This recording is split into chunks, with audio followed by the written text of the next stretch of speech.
নৃশংসতার কাছে হেরে গেল স্বপ্ন আর সম্ভাবনা। বিদেশের মাটিতে উচ্চশিক্ষার রঙিন স্বপ্ন দেশে ফিরছে কফিনবন্দি হয়ে। দেশের পথে রওনা হয়েছে যুক্তরাষ্ট্রে নিহত পিএইচডি শিক্ষার্থী জামিল আহমেদ লিমনের মরদেহ।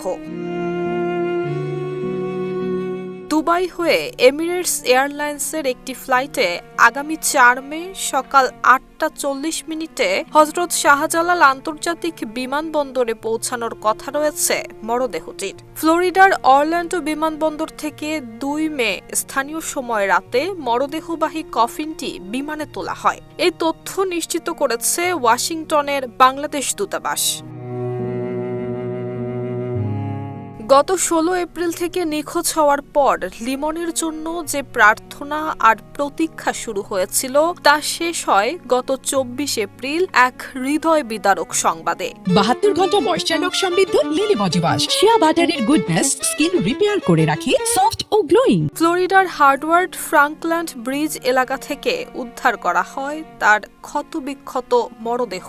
রুমমেটের হাতে মেধাবী এই শিক্ষার্থীর জীবন প্রদীপ নিভে যাবে তা ছিল কল্পনাতীত। এমন মর্মান্তিক মৃত্যু বিদেশের মাটিতে উচ্চশিক্ষায় যাওয়া প্রত্যেক শিক্ষার্থীর নিরাপত্তার প্রশ্নে রেখে গেল এক গভীর ক্ষত। নুসরাত জাহান মেহেক, ঢাকা পোস্ট।